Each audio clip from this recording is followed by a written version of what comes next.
Good evening, everyone, and welcome to Prim and Proper Sports presents Friday with the Fellas. Y'all know who we are. I'm Sonia, joined by James J. Train Martin, and Brian B.A. Strilla. Brian Arndt, the production producer extraordinaire, and shout out to Pink Fan Fur for the realest reels out there. Guys, how y'all doing tonight?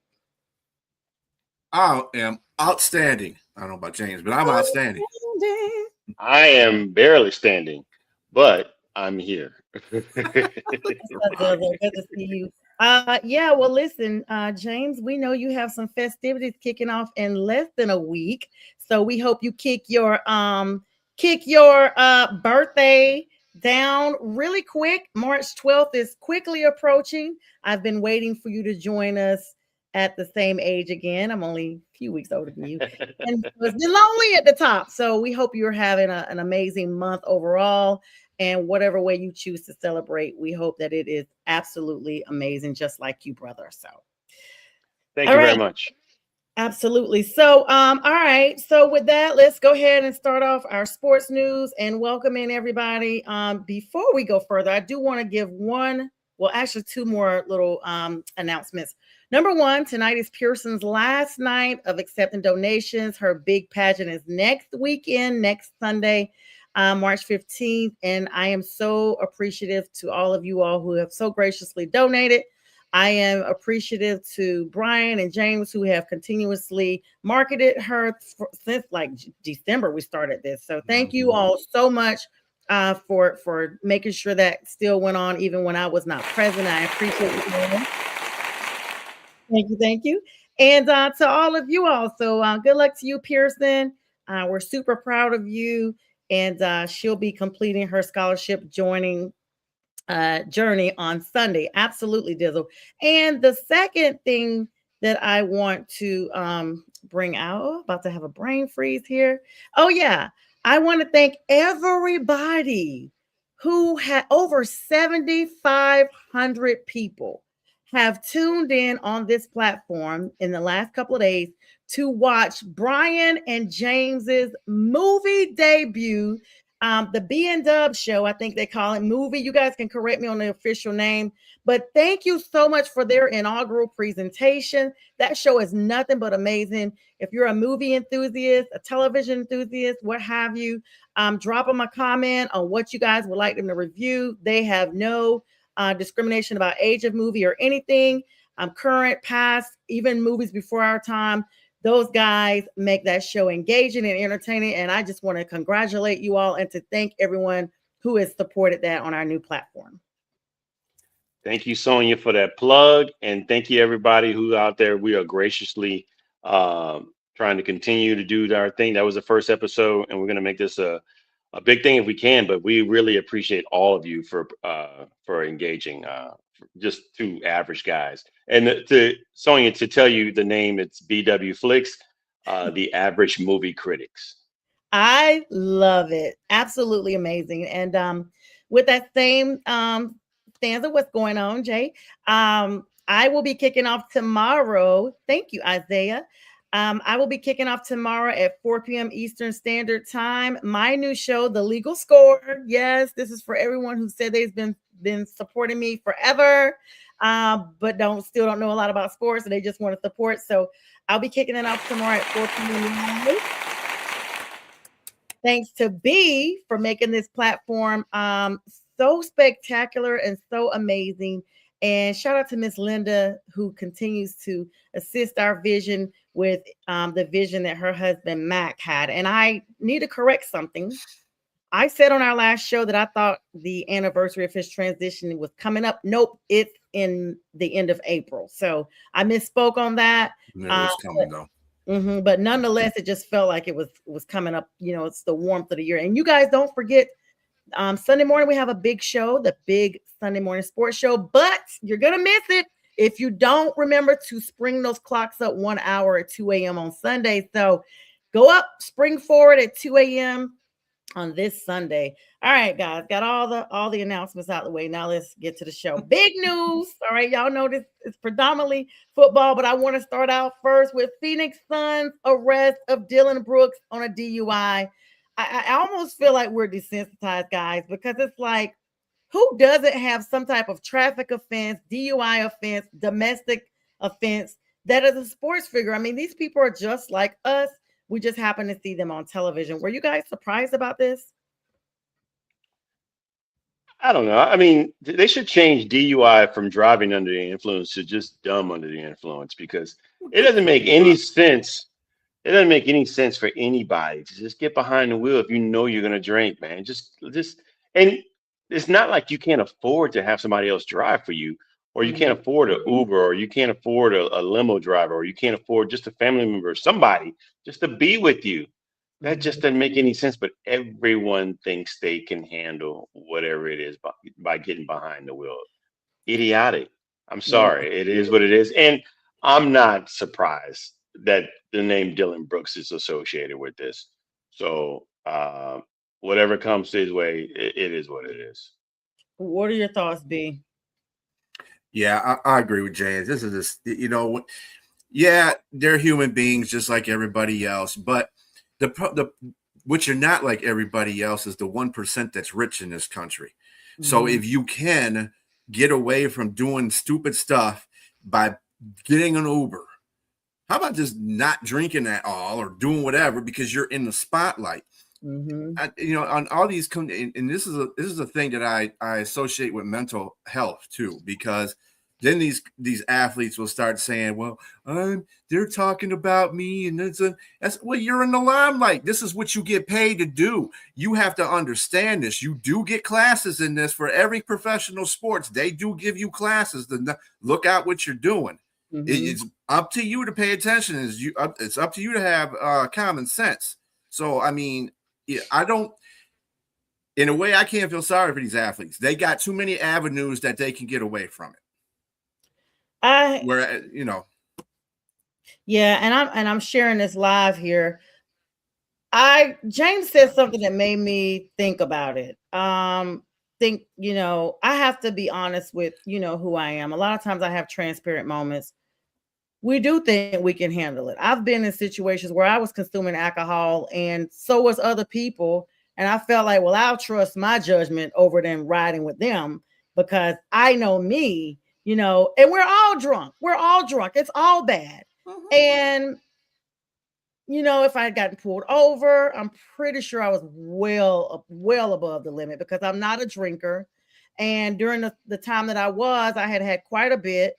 And I was literally sick the next morning. That's how you know you've drank a lot, when you have consumed so much you can't even, like, I literally think I had alcohol poisoning. mm-hmm. And um and then I've been in situations, it was New Year's Eve. It's weird because right before the pandemic came in, and one of my coworkers had invited me um to her house because it was just me.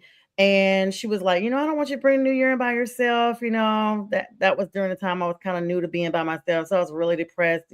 This show, we just keep it real. I'm just gonna keep it real, guys. So I was really depressed, and she's like, come out. And they're from the islands. And y'all, anybody that knows islanders know how to party for real. And so this was when 2020 came in. I should have known the way I woke up on New Year's Day that it was going to be a whole bunch of stuff with 2020. Everybody knows it was, because that was the kickoff of the pandemic. And I remember they all were like partying. I mean, I took shot after shot. I don't even know how many shots I had. So up to the point, and I wasn't eating a lot. Yes, up to the point that anything they had colored, I was like, well, let me try that. Let me try that. And they were like, have you eaten? I was like, no, I'm not even hungry. I'm just, they're like, you need to eat. And I was trying to eat, but I just couldn't. So when New Year's came, then you have the champagne toast. So I followed that up with it. And I remember riding from that party location to her house. I had left my truck there. And to this day, I remember feeling like I was in Super Mario Brothers, because I was in the middle of everybody in the back. And I just feel like every move just felt like I was all over the place. And she begged me to stay with her. She was like, please, don't go home. I know you've had too much to drink, and it's New Year's Eve. She knew I was about, trying to get into law school, had started taking the LSAT during that time. And I was like, girl, it's just around the corner. I'll be okay. Y'all, I was so drunk. Um, and I drive a big SUV, that I remember seeing a police officer on the side of the road, and I was like, I don't even know how, I probably was going like 20 miles per hour. I was so scared to drive after I had decided to drive because it was a curvy road and there was a cop there, and I saw people like flashing me, like, get out of the way. And I was just like, no, no, I was literally begging people, no, no, no, don't flash me because I can't see. Y'all, the next day when I woke up, one of my neighbors rang the doorbell. I went downstairs. The entire stairwell was full of like my earrings, my clothes. It's like I just walked in and everything off and just got into bed.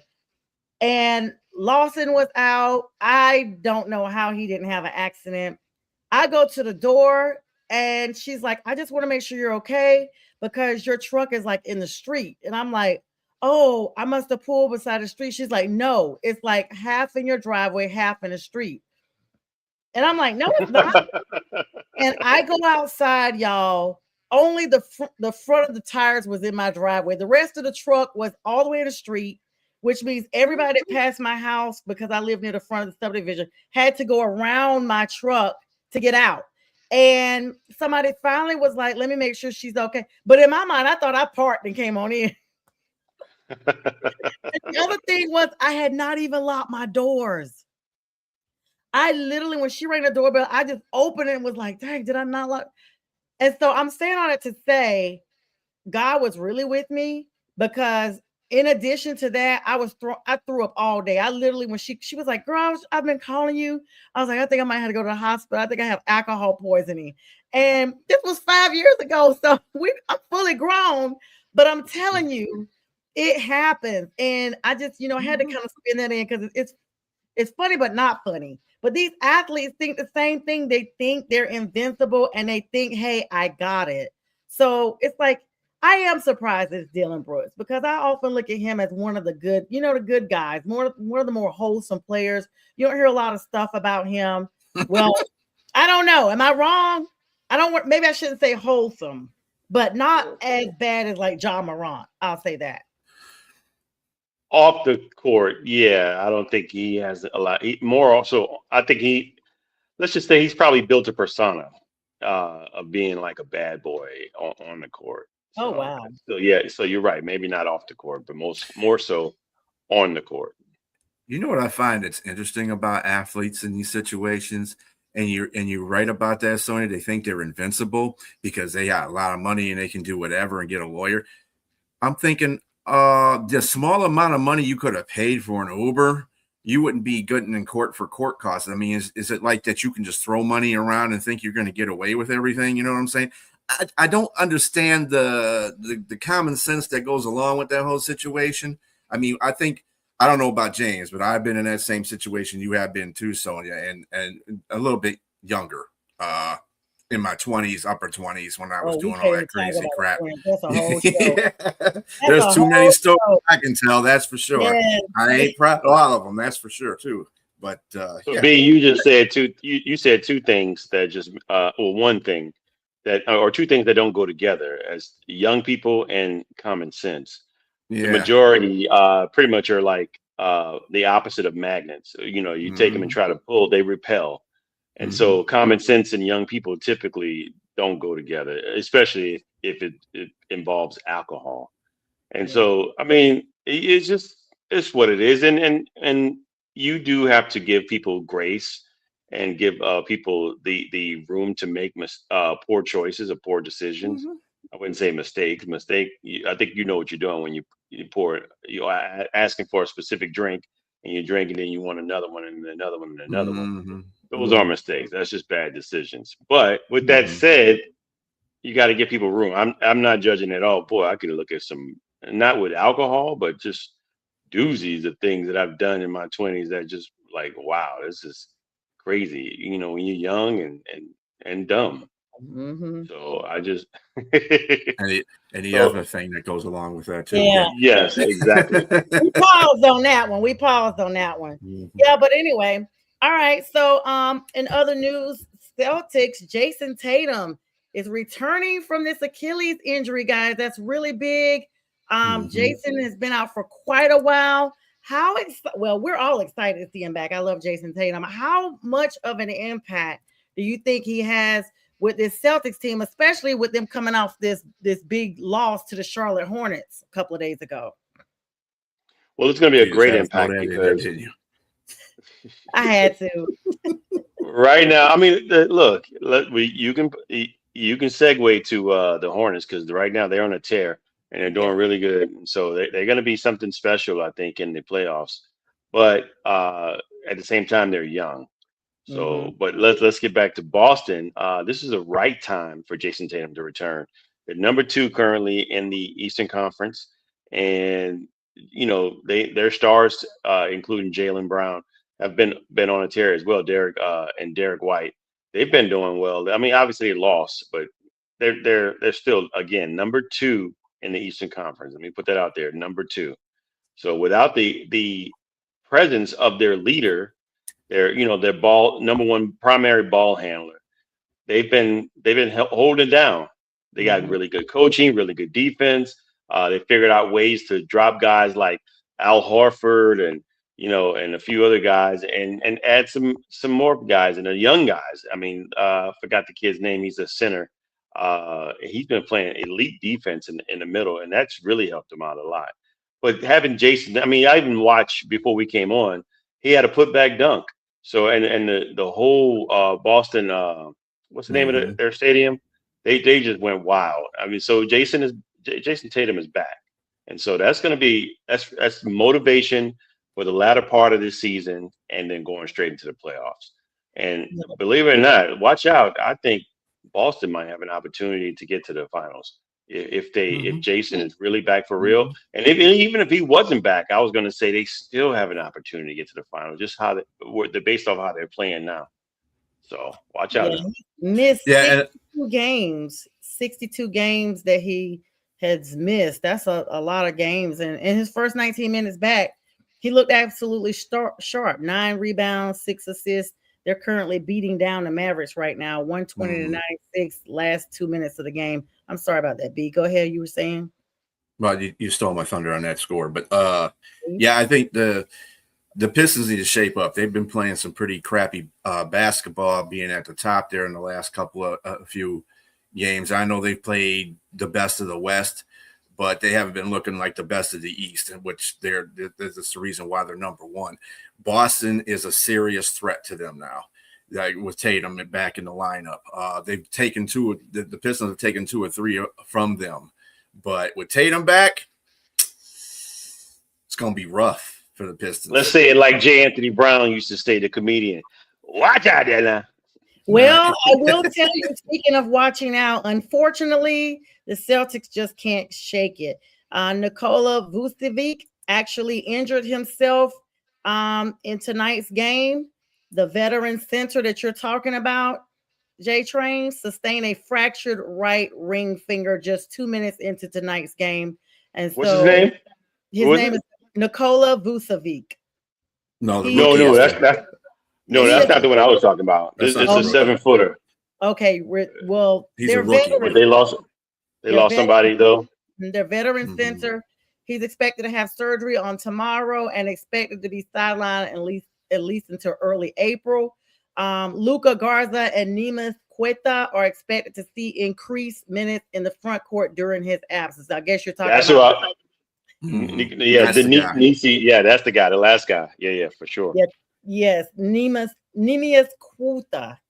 Yeah. Despite the team, yeah, you're welcome. Playing nearly the entire season without Tatum, the Celtics are 41-21. They remain a powerhouse in the Eastern Conference.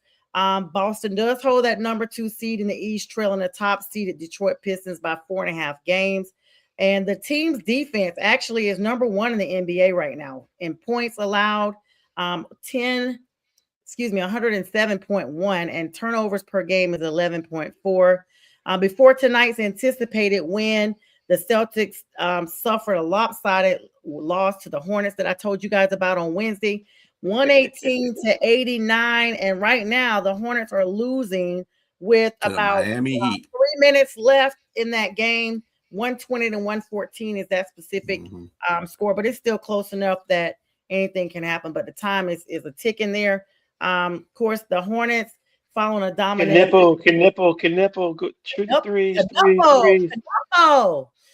Victory in Boston extended their win streak to 10 games. Franchise record 10-game winning streak for the Hornets.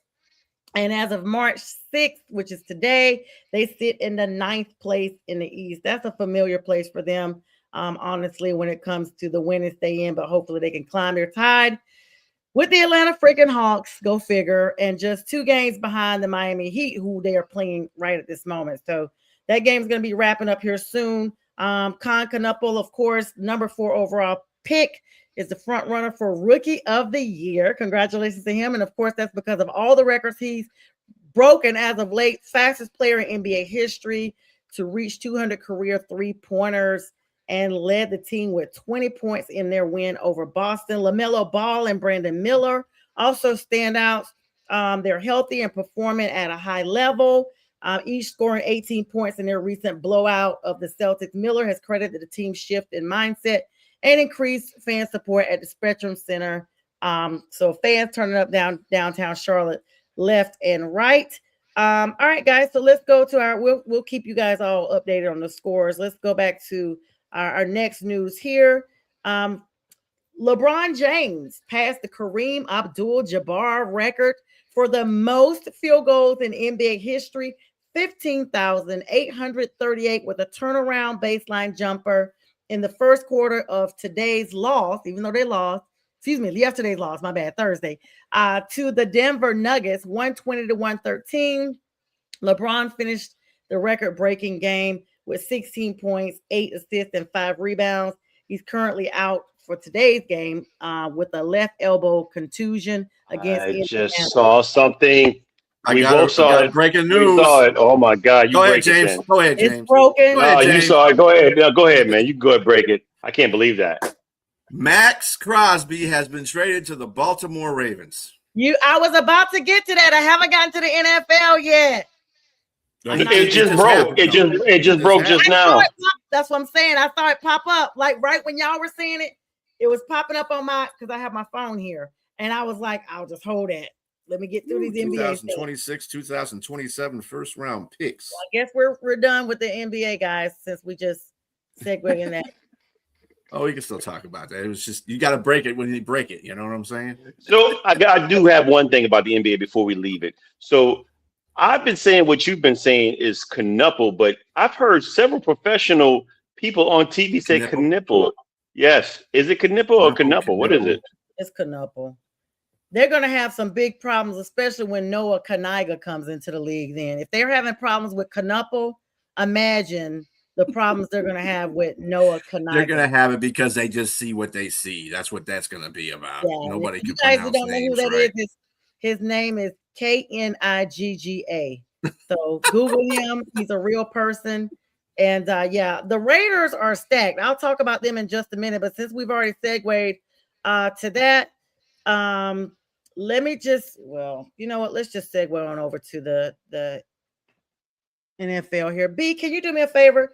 Can you go ahead and just run our commercial here for Pearson? And when we come back, we'll just flip the next all the way over to the NFL. So this is a good time to pause for that. All right, guys, have your phones ready. Right. Donations. Give us a couple minutes. We'll be right back. Minutes, and we will be there. Hold on here. And the God above made you a masterpiece. The vision is clearer, nearer. My God, to thee, learning to lean on his power. Your perspective can be sweet when circumstances are sour. I'm saying. I can see the vision clearer. Your identity is waiting, and you feel that hope is fading. Just hold on, it's gonna be alright. Trust in God, stand firm and hold tight. It's like that, yeah. It's like that, yeah. Meditation, I'm searching for a peace that's not present. I'm searching for feelings of solitude, emotions that's pleasant. Treasure, what do you deem important versus essential? We put our heart and soul in every line behind instrumentals. Coincidental? I think not. God's plan from the very beginning. Create the type of music that make people think twice before sinning. Pleading, Holy Father, please forgive my trespasses. Confusing things we want for things we need in life, I must have. Selfish, inconsiderate, narcissistic people. died for all the world, so there is power in Jesus. Issues happen, disagreements, dissensions, distortions. This fallen flesh, we still forget sometimes that God is our portion. Forcing others won't cut it, nor manipulation. One thing that's very destructive is self-righteous behavior. Satan, he's crafty, throwing darts like Bailey's.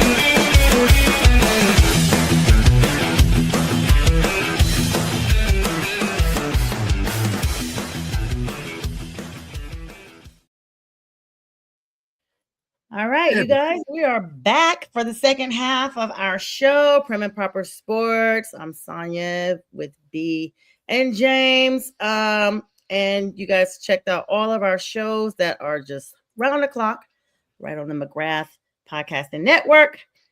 Production to Mr. B.A. in the left corner. All right, so before we went to the break, we talked about this breaking news, the Max Crosby trade. Raiders are expected to receive 26 and 27 first-round picks from Baltimore. The agreement is in place. It cannot be officially processed until the new league year begins next week. Trade follows a fractured relationship that intensified after the Raiders shut Crosby down for the final 2 games of the 2025 season due to a torn meniscus, a decision that Crosby publicly disputed. You guys remember the video with him shooting balls? And I think all three of us were talking about this just about 4 or 5 weeks ago. And James and I both said that we felt like he was going to be traded because there was sharks in the water and we felt like Crosby was not happy. But our producer here said he just didn't see it happening. So it's great to be on live to see this happen. And look, he's frozen, guys, to see this happen and see that that was the final straw. That was the final straw right there when Tom Brady's trainer was there and he didn't like that whole situation. He made that plain known too. So I think that was the final straw because he, and Tom Brady is is part owner of that team. So there you go. Chicago, Dallas also were publicly known as suitors. And Chicago had also been trying to cough up some of their first rounders. But Crosby's currently playing under a 3-year, $165 million extension. You guys remember he just signed that last year. I remember us talking about it. The deal guarantees $91.5 million in total guarantees, making him the highest paid non-quarterback player at the time of his signing. For 2026, he carries a $35.8 million cap hit and is set to earn a base salary of $30 million. For the last season, he had 10 sacks, tackles for loss. He had 28, ranking near the top of the league, 73 total tackles and 1 interception, 6 pass defenses, and 2 forced fumbles in 15 games. Now, he's leaving the Raiders as their all-time franchise leader in tackles for loss, over 130, and ranks 3rd in career sacks for the entire organization. He's served and earned actually 5 consecutive Pro Bowl selections, 2021 through 2025. This is big. I mean, we've seen him with the Raiders as long as we can possibly remember. The implications for the Raiders, I mean, wow. First round picks, it doesn't say what number in the first round, but you could just best believe it's going to be the first pick that they have in the first round, right, guys? Yeah, it's the first round pick next year. So it don't make a difference where it's at. It's where it's at. It should be somewhere in the middle, as in regards to the Ravens. I think they have 11, 12, somewhere around there, 13th, somewhere around there. But it's a good pick. Yeah. It's a premium pick. So with that said, I'm surprised that that Baltimore made this move. I like Max Crosby. I think he's a premium defender. But they're going to need a lot more help on their defense because their defense was really not that good last year, and they had a lot of problems in regards to their offense making a few things. And I think they could have used their draft pick to shore up and add some pieces, or maybe trade back and add a few more draft picks and add a few more pieces to their defense and their offense. But with that being said, I mean, they must think that they have that's one piece that's missing, that they still have opportunities to be competitive in the playoffs. They got Jesse Minter as their new head coach. Uh, I don't know what his game plan is. So there's no more ball coming from John Harbaugh, so he's no longer there. It's a whole new regime. So there's some question marks here. And to give up assets for a player, I'm not saying that he's old in Max Crosby, but he is getting close to 30. I mean, what is he, 28, about to be 29 or something like that? And I think that, and then he's coming off an injury as well. I mean, I just look, I think he's good. I think he's very good. I think he's a great player. Is he in the same stratosphere as a Micah Miles Parsons, Garrett no. or Micah Miles Parsons? Garrett. No, I think he's just a step below them. So that was a pretty rich deal. And I think the Raiders, to me, for their aspect, from their perspective, they're going to win on this because they got picks they can utilize and they can move up because they can give that draft pick away from next year. They can take that draft and couple it with maybe the one they just obtained and move up even higher and still get a premium player after they take the first number one overall. So they got a lot of options here right now, and they're going to need them because they need the players. They're getting rid of Geno Smith, and I know we're going to segue into the players that have been released, but that's one of the players that they're going to lose. And they saved $8 million on that, and although they'll be $18.5 million against the cap, but they're going to have $8 million to help them, get another free agent. And so the Raiders look like they're trying to do something here. So I think I'm going to give an A to the Raiders and a C minus my grade to the Ravens for this pick. Yeah, I really do believe that, like you're saying, the Raiders are definitely trying to make some noise. I mean, it's just a lot. The Raiders have not been relevant. No pun intended. No, not trying to tongue twist or anything, but they have not been relevant for a while. And they kind of remind me of like when you're trying to find the perfect fit, when you're like somewhere shopping for something, and it just seems like you try on things, and you finally are at a point where you're like, okay, maybe this will work, maybe that will work. But they've been trying on coaches, they've tried on quarterbacks, they've brought Tom Brady in some type of capacity, as part owner or whatever, general manager, whatever he is. I don't remember Tom's title. He seems to just kind of be in a lot of things, no matter what his title is. And they literally just, I don't know. I feel bad for Raiders fans because they are so like not relevant for such a long time. And it's just, I don't know. You're right. They are now trading out your one person who has been your difference maker in the games you did come close enough to, or perhaps this is more actually better for Max, because even though Harbaugh is not in Baltimore anymore, they still got Derrick Henry up there. Of course, they got Lamar. Like, they have people in place to do what they need to do. And so I don't know what the Raiders are doing. I mean, maybe they're like, hey, we got a new stadium and we're in a new city and it's time for us to act like it. They've been there for a while. What do you think, B? Well, they haven't been relevant since Al Davis in the first place. So let's get that. Mark Davis is not. With that bold haircut. Yeah, he's not the guy. I think the Ravens, you got to understand something about Minter. Minter is a defensive-minded head coach. Remember, he was at one time with Baltimore as a defensive coordinator. He went to Michigan also as a defensive coordinator for a season, the season they won a national championship.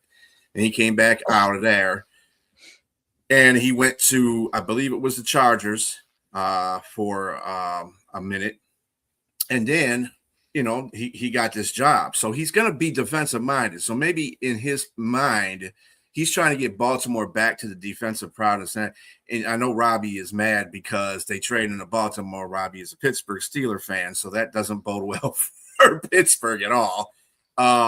So I mean, he's just getting that defense back to where it needs to be. Remember, that's basically what you knew Baltimore for. Baltimore, the defense, and maybe Lamar Jackson.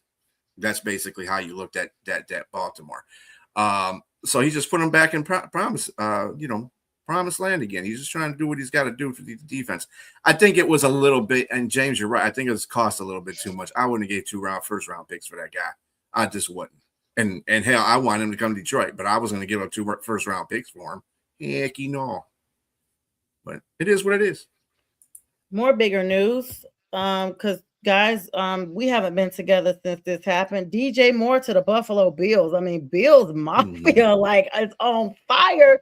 Like, okay, Bills, like, you guys no longer have a reason to not get to the AFC and win it. Like, okay, you now have DJ Moore, one of the biggest wide receivers in the league right now. Was not being targeted in Chicago.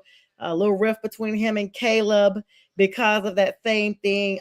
They traded him. He's now in Buffalo. He went from one cold city to the next. Definitely not heading back to any medium type temperatures like that was in the Carolinas when he was first in the league for the Panthers. 2026 second round pick is what they're coughing up for him. And and a 5th round pick, my bad, as well. He's going to reunite with Coach Joe Brady, y'all. It's always about connections in life. And Joe Brady, now the head coach of Buffalo, has brought more in. He was his OC during his most productive years in Carolina, just like I mentioned. And the trade saved Chicago $16.5 million in cap space as they pivot toward younger receivers like Rome Odunze. Now, a lot of teams are having these cap issues despite the league raising the cap limit. It's almost like you could have the U.S. Mint in your backyard, and if you are $1 million in debt and you can only print out $500,000, it's not going to do much. So you got to start cleaning up some of your cap space and getting rid of some of your assets. Guys, what are your thoughts on DJ Moore to the Buffalo Bills? So I just finished watching, before I came on the show with you guys, watching Steve Smith, his podcast, Agent 2089, Steve Smith Sr. And he backs DJ Moore. Because he said that's my spirit animal. Because he looks at him, I guess, as similar. First of all, they got the connection with Carolina. And when I first saw DJ Moore, I thought his comp was Steve Smith Sr. And so now hearing him say that, I say, okay, he sees the same thing too. Because one thing Steve Smith Sr. is, I watch Agent 89 all the time, and most times he's right.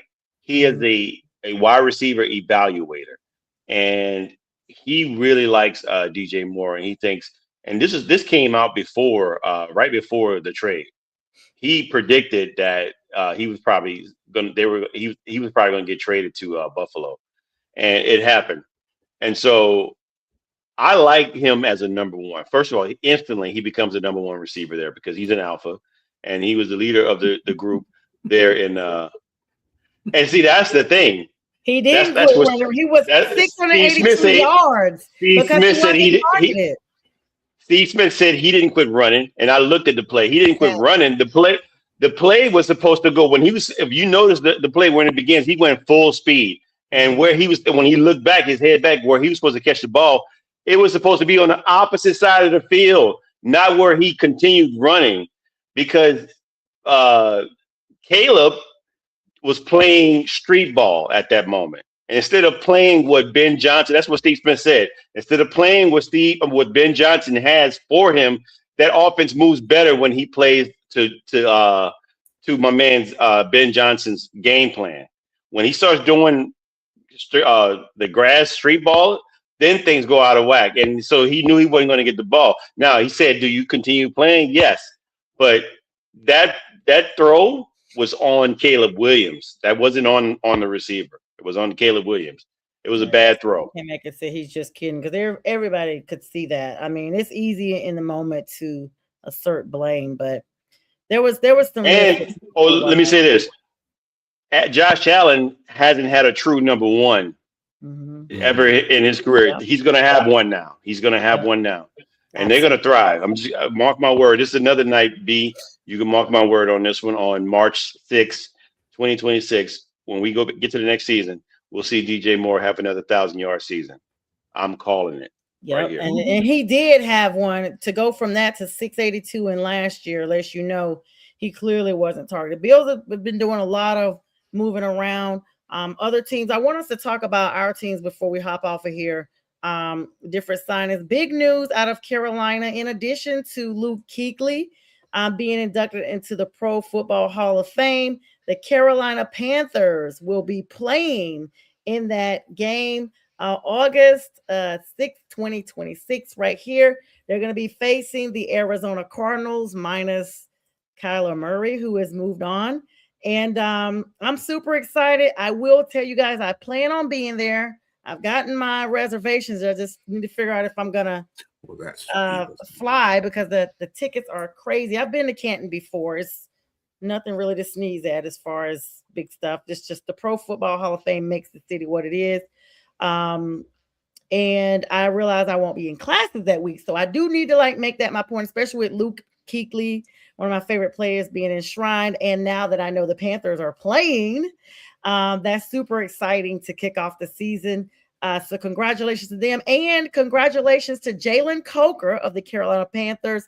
They have decided to embrace him and make him a part of the team. It's the exclusive tag. Let me see. I gotta get the exact wording down. I was texting with his dad. Shout out to you, Jamal. They have actually placed the exclusive rights tender on Jalen Coker. That's the correct terminology. So now nobody can talk to Jalen, and it's a great thing for him to have that, considering it's for players that are in the league less than 3 years who haven't necessarily secured a rookie contract. And so now this is a great step towards moving for both the team and for Coker, who's definitely showed and proved who he was and continues to be in Carolina. So congratulations to him. And that's the big news I have out of Carolina. James, sticking with you for a moment, let's kick it to the NFC South. What's going on with the New Orleans Saints? Well, maybe not such great news as you have heard with Carolina. Likely on Twitter, Alante Taylor said goodbye to New Orleans, so he's probably going to go out in free agency and get that bag. It's projected for him to be collecting upwards of 17 to 20 million per year as a boundary corner. Wow. And is he really a boundary corner? No. I mean, we've tried him at boundary corner. We've used him more so as a slot corner and slash safety. And in Brandon Staley's defense, he seemed to thrive in under 1 year with that position, but that's what got him paid. So, but he's definitely looking for the money as a boundary corner. So, and that's the Saints are likely not to pay him that.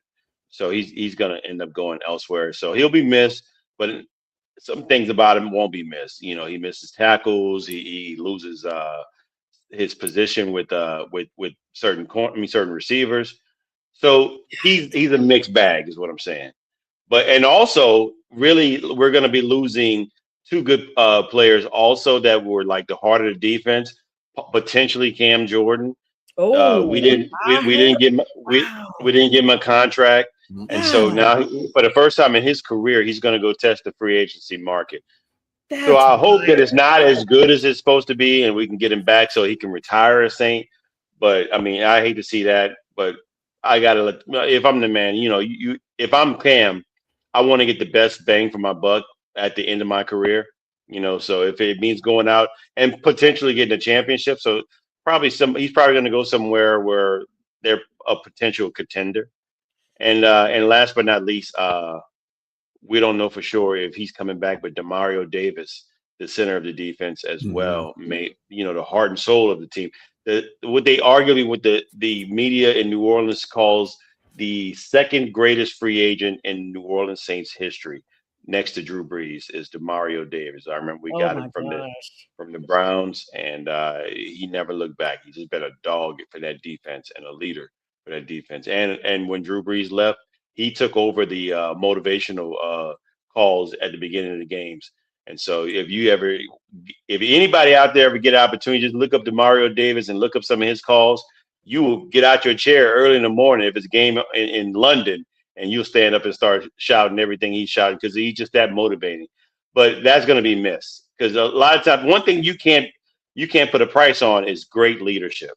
And Mhm. Demario Davis, I mean, he had the most tackles he ever had as a 36-year-old last season with 146, but the leadership was even more priceless for that organization, and they're going to miss it.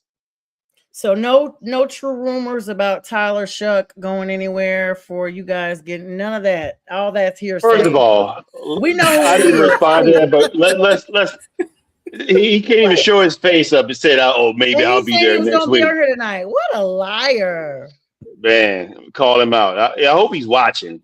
Man, he Yeah, done he after done got he talked all that he done, stuff he, about me. he done That's lost all all them right. pounds. That's why I told him. Now- That's why I told him yeah. once in a while you can be right. Out of 1,000 times that you were wrong, And bro, you still can be won't right show one up. time. He done lost all that weight. Now he's strutting the streets. Yeah, He he can't be must be out there on modeling or something. the A We're train not is on making the any no more streets. Fern, and we definitely not looking for Kevin. I guess Kevin has already decided he's probably left the show at once the Falcons hired Kevin Stefanski. He knew it was nothing for them to talk about the whole next season, so he already dipped out. We're not gonna see him to probably 2028 when the Falcons get the Super Bowl here in Atlanta again, and that's all he's gonna be talking about is the fact that it's here in Atlanta. That's wild. Even though it doesn't have anything to do with New Orleans anymore, he was once a Saint. I do want to ask you this before I ask B about the Lions.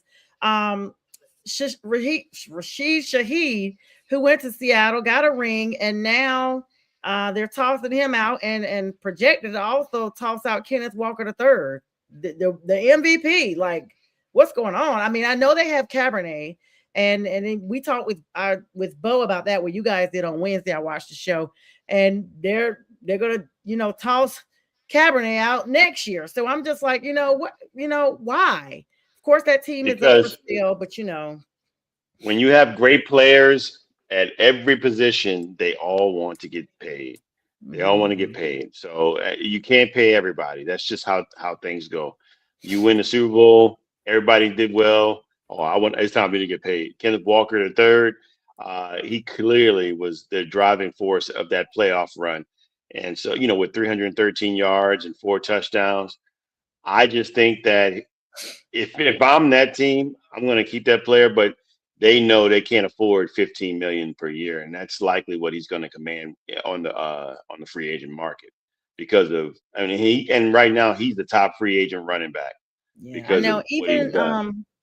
Even teams that go to the Super Bowl, they demand money. Like, look at the Panthers. Now, yeah, we were undefeated except for one game, so that's a good record within itself. But they claim that's how they imploded the team after that because everybody was like, "Hey, yeah, we might not have won, but we were number two, and we want to be paid." And it just, you don't understand it as a fan. And speaking of not really understanding it, I mean, I was very shocked that David Montgomery is no longer a Detroit Lion. Were you? And let's talk about other moves that the Lions have going Who are on. you kidding? I was just as shocked. But see, this goes to the whole point what I try to say to people about players saying stuff and then immediately the organizations take action. So it started with Montgomery talking about he didn't get enough touches. Didn't say he wanted to get traded. He didn't say none of that. None of that came out of his mouth. What he said is he wanted more touches. However, those touches did not come with Dan Campbell being an offensive coordinator. So basically, he was backslapping Dan Campbell for that whole situation. Okay. And Dan Campbell is a petty as F. Okay. Mm-hmm. And he will get rid of you if you're not going to conform to. And I understand that to a point. But now you just formed another hole in your offense that you have to get somebody for. You got draft picks. But Brad Holmes hasn't been doing so good in his draft picks over the last couple of years. You got an offensive lineman that was 31 or 32 players in the league, and everybody wants to blow him up here. Oh, well, he was a second round pick. He sucks. Okay. His PFF was 45. Come on. And he was playing as a starter. Now it was Houston, granted, and they didn't really have a great offensive line anyway.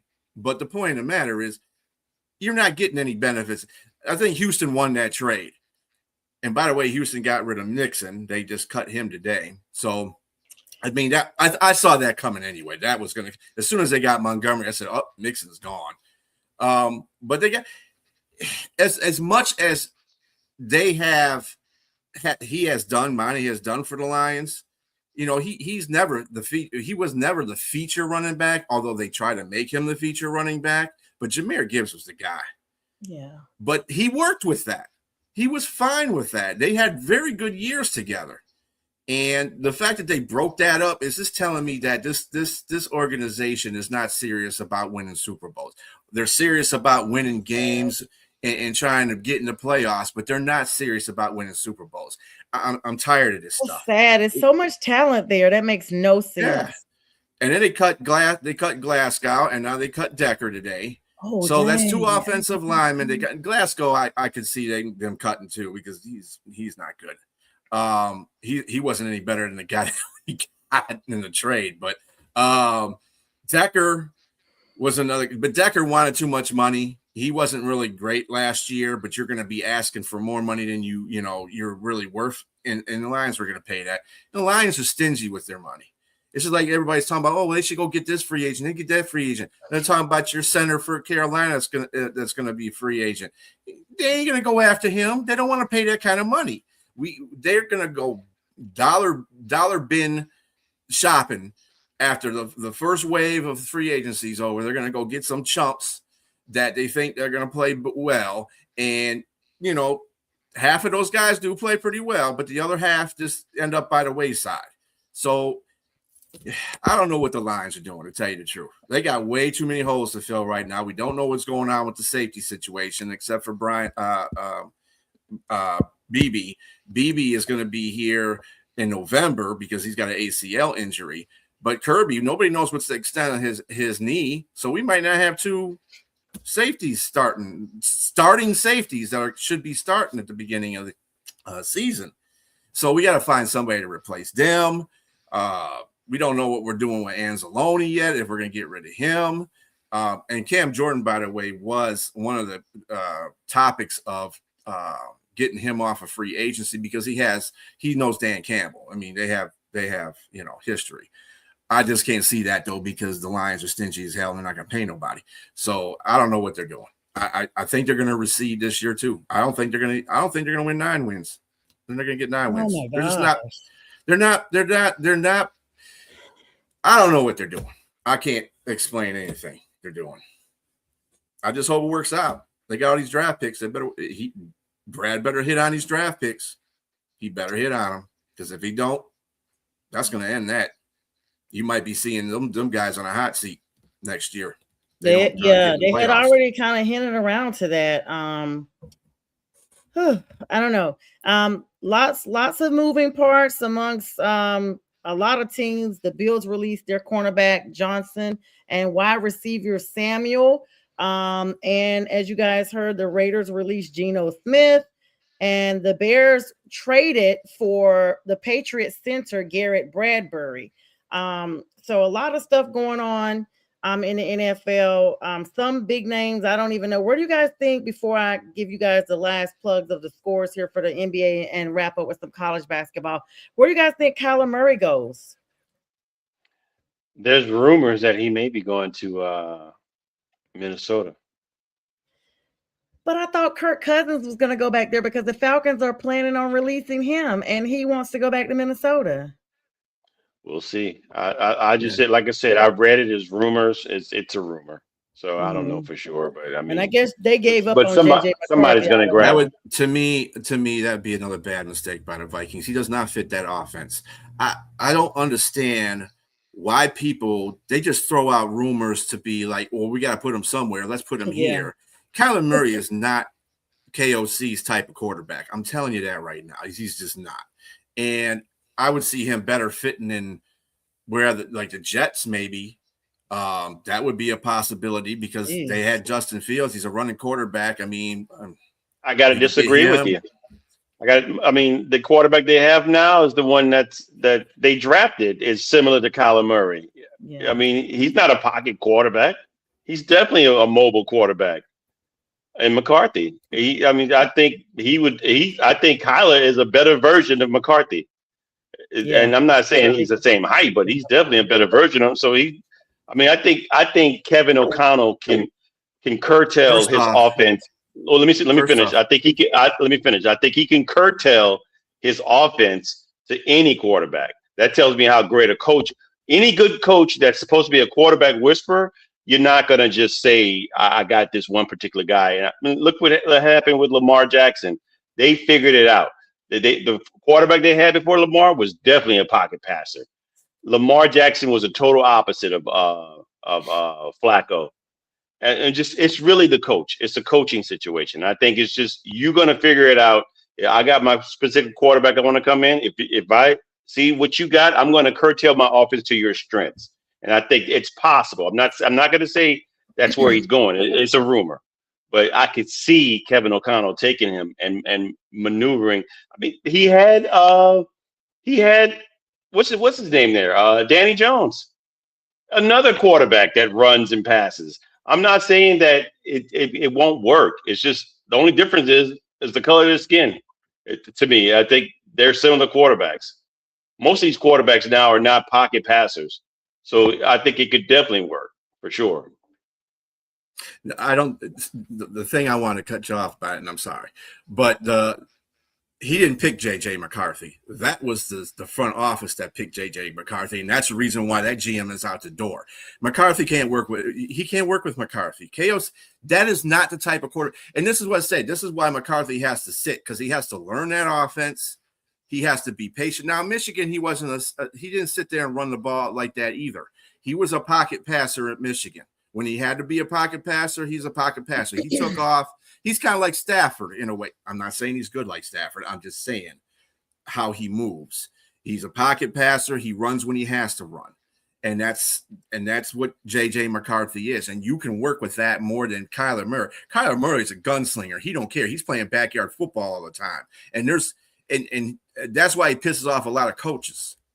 And he gets a lot of coaches fired because he doesn't do what he's supposed to be doing out there on the field. And, what the coach wants him to do. And it's not going to work with KOC. I'm just saying. I think Kirk Cousins would be a way better person to be put in that situation. If he falls on his face, he falls on his face. I mean, I can't say anything to that, Dan, because Jack thinks he's not a good quarterback anymore. But whatever. It is what it is. Everything is just weird in the NFL. Where you don't think somebody should be at, they're going to go. And then the team is terrible. And then they say, well, why is it they did this and they did this and they got this coach and they got this coach? Parts don't always fit. That's what makes championship teams. When your parts fit, that means you have a championship team. Seattle, all their parts fit. Super Bowl. So it's a crapshoot either way with any team. All right, we have literally a few seconds left. Thanks for that, B. Of course, you guys talked about Joe Mixon being released from the Texans. Other notable cuts today, the Dolphins have released their team captain, Alec Ingold, and longtime kicker, Jason Sanders. And the Arizona Cardinals have also released their defensive lineman, Dalvin Tomlinson, just 1 year into a 2-year deal. Some closing scores here. The Duke-Carolina game is tomorrow night, 6:30 p.m. Duke is going to be looking to avenge their loss to the Carolina Tar Heels earlier this season. And my Hornets have ended their 10-game win streak. They fall to the Miami Heat 128-120. And the Celtics have beat the Dallas Mavs 120-100. Several other games that are still going on right now.